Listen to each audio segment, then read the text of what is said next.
Hello everyone, this is Saumya and welcome back to my channel get enrol with Saumya. आज NCERT class 6 science की series को continue करते हुए next chapter start करेंगे, which is chapter 11 light shadows and reflections. तो multiple choice questions के form में questions discuss करेंगे। बहुत बड़ा चैप्टर नहीं है, इसलिए इसका कोई पार्ट 2 नहीं बनेगा। आज की ये वीडियो में इस पूरे चैप्टर को सम अप करने की कोशिश करेंगे। Let's start.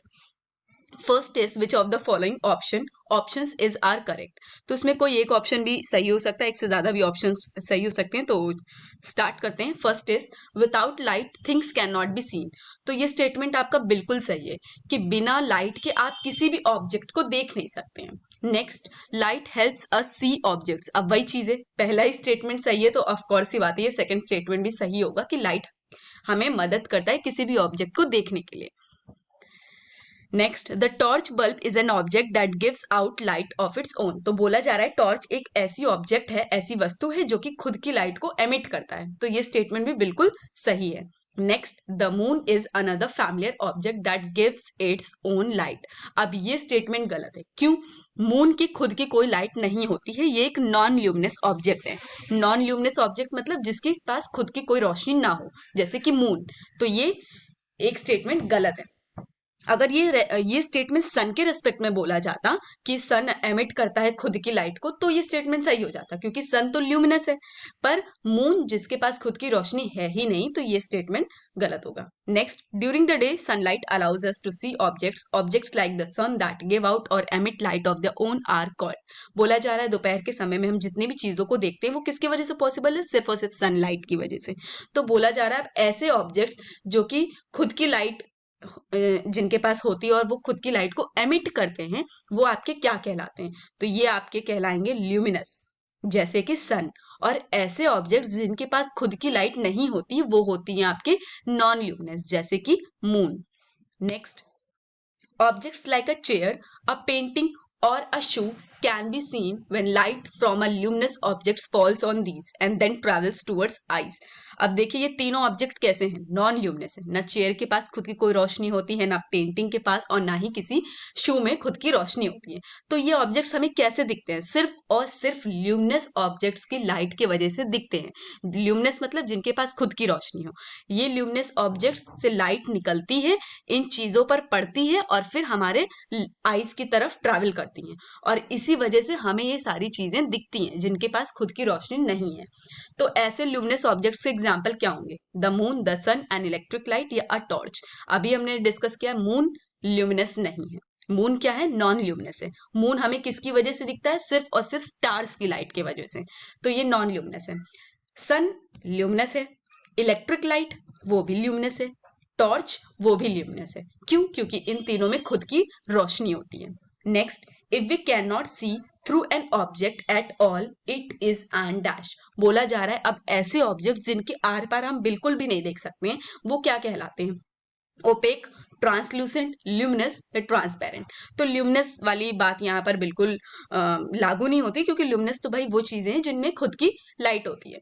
तो ये ऑब्जेक्ट्स आपके ओपेक कहलाते हैं, जिनके आर पार आप बिल्कुल भी नहीं देख सकते हैं, ये चीजें आपकी ओपेक कहलाती हैं। Coming to next, if you are able to see clearly through an object it is allowing light to pass through it। बोल रहे हैं अगर आप किसी ऑब्जेक्ट को बहुत क्लियरली देख पा रहे हैं और उसके आर पार लाइट पास हो जा रही है, तो वो आपके क्या कहलाएंगे? ओपेक, ट्रांसलूसेंट, ल्यूमिनस या ट्रांसपेरेंट। ओपेक हो नहीं सकता क्योंकि इनके आर पार बिल्कुल नहीं देखा जा सकता है। ल्यूमिनस हो नहीं सकता क्योंकि ये तो वो ऑब्जेक्ट्स होते हैं भाई जिनमें खुद की रोशनी होती है। तो बचे आपके दो ऑप्शंस बी एंड डी। तो यहां पर आपका करेक्ट आंसर होगा ट्रांसपेरेंट। जैसे कि ग्लास, आप कांच के जो खिड़की और दरवाजे होते हैं, आप देखते होंगे कि उनके आर पार बिल्कुल चीजें आपको क्लियरली दिखती है। क्यों?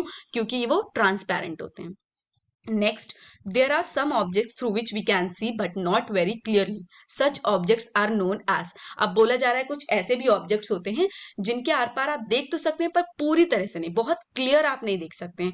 तो ऐसे ऑब्जेक्ट्स क्या कहलाते हैं? तो ओपेक होगा नहीं, ल्यूमिनस होगा नहीं, ट्रांसपेरेंट होगा नहीं, तो आपका ऑप्शन बचा ट्रांसलूसेंट। बिल्कुल भी कंफ्यूज मत होइएगा ट्रांसपेरेंट और ट्रांसलूसेंट में। ट्रांसपेरेंट वो हैं जिनके आर पार आपको बिल्कुल आसानी से चीजें दिख जाए, और ट्रांसलूसेंट वो हैं जिनके आर पार आपको बहुत आसानी से चीजें नहीं दिखती और पूरी तरह से दिखती भी नहीं है, सिर्फ कुछ हद तक चीजें आपको दिख पाएंगी। अब आप इस तरह से एग्जामिन कर सकते हैं कि ऑब्जेक्ट्स कौन सा है। आप अपने आंखों के सामने वो ऑब्जेक्ट रखिए, मतलब अगर आप उसके आर पार देख पा रहे हैं तो भाई वो ट्रांसपेरेंट है, नहीं देख पा रहे हैं तो वो ओपेक है, और अगर हल्का हल्का देख पा रहे हैं, पूरी तरह से नहीं देख पा रहे हैं, तो वो आपका ट्रांसलूसेंट है। नेक्स्ट आगे बढ़ते हैं। Next question, dash of formed when an opaque object comes in the path of light. Light के पाथ के बीच में, मतलब लाइट ट्रेवल हो रही है मान लीजिए, तो उसके बीच में अगर किसी ओपेक ऑब्जेक्ट को आप लेके आते हैं तो क्या चीज का फॉर्मेशन होता है? Reflection, beam of light, shadows या मिरर? तो यहां पर शैडोज का फॉर्मेशन होगा। Next, to see a shadow we need, हमें शैडो देखने के लिए, परछाई देखने के लिए किन दो चीजों की जरूरत पड़ती, सॉरी किन चीजों की जरूरत पड़ती है? A source of light, translucent object, an opaque object या अ ट्रांसपेरेंट ऑब्जेक्ट? ये क्वेश्चन बिल्कुल यही क्वेश्चन है, बस वर्डिंग्स चेंज की गई हैं, पूछने का सेंस अलग है, पर क्वेश्चन बिल्कुल सेम है। अभी हमने पढ़ा था कि शैडो के लिए हमें किन किन चीजों की जरूरत है। एक तो लाइट की जरूरत है, बिना लाइट के तो शैडो नहीं बनेगी ना। अगर आपको परछाई चाहिए तो आपको लाइट तो चाहिए ही चाहिए, तो ये ऑप्शन तो आपका बिल्कुल सही हो गया, अ सोर्स ऑफ लाइट। अब दूसरी क्या चीज होती है? Opaque object. ओपेक मतलब ऐसी ऑब्जेक्ट जिसके आर पार लाइट ना पास हो, तो यहां पर ए एंड सी आपका करेक्ट आंसर है। आगे बढ़ते हैं। Which of the following options is are correct about shadows? अब शैडो के बारे में इसमें कौन से स्टेटमेंट करेक्ट हैं वो आपको बताना है। The shadow can be seen only on a screen, तो ये बात अच्छा बिल्कुल सही है। जहां पर भी आपको शैडो दिखती है वो चीज आपकी स्क्रीन कहलाती है, ठीक है, तो ये स्टेटमेंट बिल्कुल सही है। Next, the ground walls of a room, a building और other such surfaces acts as a screen for the shadows we observe in everyday life.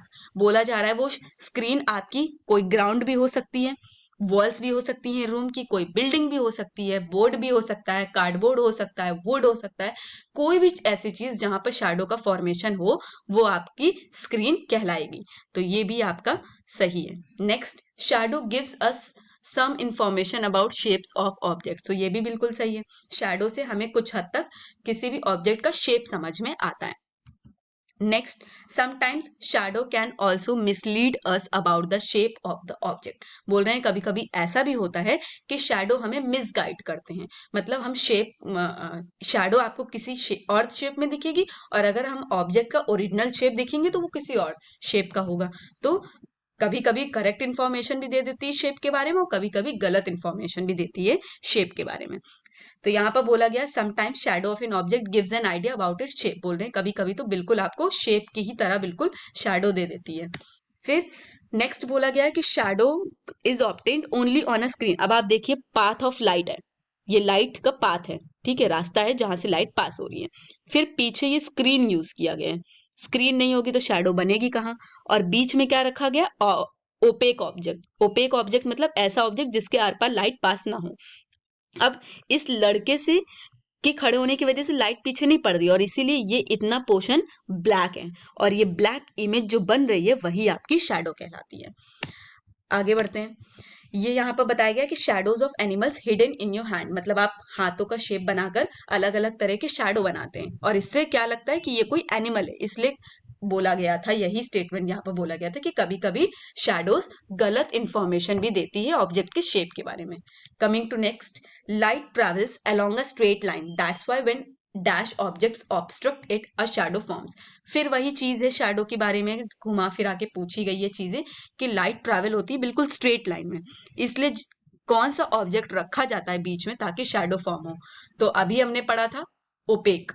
तीन ही चीज है, मतलब सॉरी दो ही चीज है शैडो में, एक तो लाइट होनी चाहिए और दूसरा आपका ओपेक ऑब्जेक्ट होना चाहिए।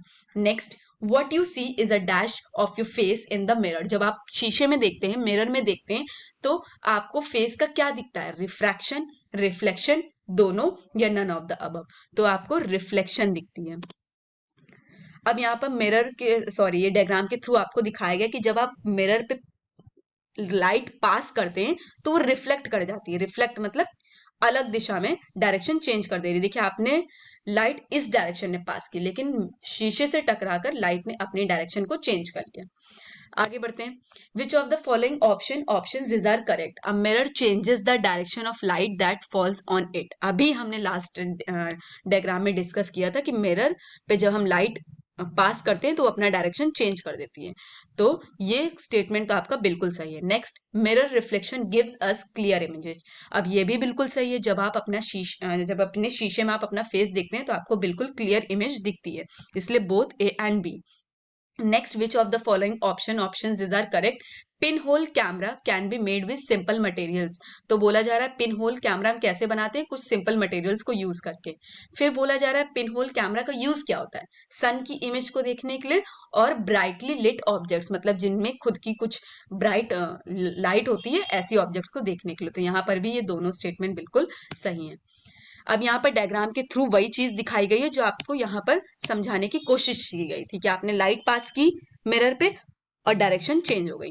तो वही चीज यहाँ पर भी दिखाई गई कि आपने लाइट पास की मिरर पे, तो देखिए अब ये इसका डायरेक्शन चेंज हो गया है। पहले सीधी सीधी आ रही थी और अब ये तिरछी दिशा में लाइट रिफ्लेक्ट कर रही है। आगे बढ़ते हैं। Which is an example of a translucent object? Translucent object मतलब ऐसे ऑब्जेक्ट जिनके आर पार आपको कंप्लीटली नहीं दिखेगा। तो इसका एग्जाम्पल होगा a thin sheet of paper. बस क्यों? ग्लास स्लैब की बात करें तो वो आपका ट्रांसपेरेंट हो जाएगा क्योंकि इसके आर पार आपको सब कुछ कंप्लीटली दिखता है। आयरन शीट की बात करें तो वो ओपेक होगा। क्यों? क्योंकि उसके आर पार आपको कुछ भी नहीं दिखेगा। Next question, bouncing back of light from shining surfaces is called. अब बोल रहे हैं जब शाइनिंग सर्फेस पे लाइट पड़ती है तो वो बैक मतलब पीछे की ओर मुड़ जाती है, तो वो आपका क्या कहलाता है? वही क्वेश्चन अलग तरीके से पूछा गया था, ये रिफ्लेक्शन ही कहलाता है। वही चीज यहाँ पर थी रिफ्लेक्शन, और वही चीज यहाँ इस डायग्राम में थी रिफ्लेक्शन। लाइट पड़ना और डायरेक्शन चेंज होना रिफ्लेक्शन, वही चीज इस डायग्राम में भी बताई गई और वही चीज आपको यहाँ पर घुमा फिरा कर दूसरी तरीके से पूछा गया। फिर यहाँ पर बताया भी गया है आंसर में कि जब भी आप रे ऑफ लाइट को डालते हैं किसी पॉलिश्ड सरफेस पे तो पूरी पूरी लाइट रिटर्न हो जाती है, मतलब वापस मुड़ जाती है, और यही आपका प्रोसेस रिफ्लेक्शन ऑफ लाइट कहलाता है। Next, what is lateral inversion? Lateral inversion क्या होता है? जब आप कोई भी चीज राइट पे रखते हैं और शीशे में आपको वो चीज लेफ्ट में दिखे, या आपने कोई चीज लेफ्ट में रखी है और शीशे में वो चीज आपको राइट में दिखे, तो वो आपका लेटरल इन्वर्जन कहलाता है। तो यहां से आपका इमेज बिकम्स इन्वर्टेड नहीं, इमेज बेंड्स लेटरली नहीं, right of the object appears left of the image, yes, ये आपका करेक्ट आंसर है। Right side of the object appears at left side in the image formed by a plane mirror. वही चीज है कि जब आप मिरर में आपको चीजें लेफ्ट में दिखेंगी जो कि रियलिटी में राइट में हो, और यही आपका लेटरल इन्वर्जन कहलाता है।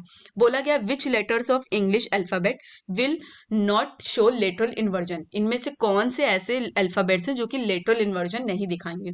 तो ये आपका ऑप्शन ये है, क्योंकि एन को अगर आप शीशे में देखेंगे तो वो ऐसे दिखेगा, जेड को देखेंगे तो ऐसे दिखेगा, एक्स तो चलिए एक्स तो बिल्कुल वैसे ही दिखेगा, इसमें कोई बात नहीं है। जो चीज राइट में है वो लेफ्ट में दिखेगी, जो चीज लेफ्ट में है वो राइट में दिखेगी, तो ये लेटरल इन्वर्जन कहलाता है। तो आई ओ यू आपके ऐसे अल्फाबेट्स हैं जो कि लेटरल इन्वर्जन शो नहीं करते हैं। आगे बढ़ते हैं। Which is a device to image the sun? Sun की इमेज हम किस डिवाइस से देखते हैं? Plane mirror, pin hole camera, straight pipe, a glass slab. Last question में डिस्कस किया था कि ये पिन होल कैमरा का काम होता है। विच of the following is a cold source of light? Cold source of light मतलब जिनको हॉट सरफेस की मतलब हीटेड सरफेस की जरूरत नहीं पड़ती है लाइट पास करने के लिए, तो इसका एग्जाम्पल है आपका फायरफ्लाई, जुगनू। ठीक है, बोला गया है कोल्ड सरफेसेस ऑफ लाइट ऐसे सोर्सेज होते हैं जिनको हीट की रिक्वायरमेंट नहीं होती है लाइट प्रोड्यूस करने में, जैसे कि एलईडी, फ्लोरेसेंट लाइट, फायरफ्लाइज मतलब जुगनू, और कुछ तरह की एलईडी। आगे बढ़ते हैं, लास्ट क्वेश्चन आज का। Out of these which is not a man made luminous body? मतलब मैन मेड ल्यूमिनस बॉडी नहीं है। तो आपका आंसर ऑप्शंस हैं electric bulb, burning candle, Firefly, oil lamp. तो यहां पर आपका होगा बर्निंग कैंडल, सॉरी यहां पर है आपका फायरफ्लाई। ये मैनमेड नहीं है, ये तो नेचुरल ल्यूमिनस बॉडी है। इलेक्ट्रिक बल्ब तो देखिए इंसान बनाते हैं, बर्निंग कैंडल भी इंसान की बनाई हुई है, ऑयल लैम्प भी मैनमेड है। तो जो नेचुरल ल्यूमिनस बॉडी है वो यहाँ पर आपका फायरफ्लाई जुगनू है। आज के लिए बस इतना ही। Please don't forget to like, share and subscribe. Keep supporting, keep learning. Thank you.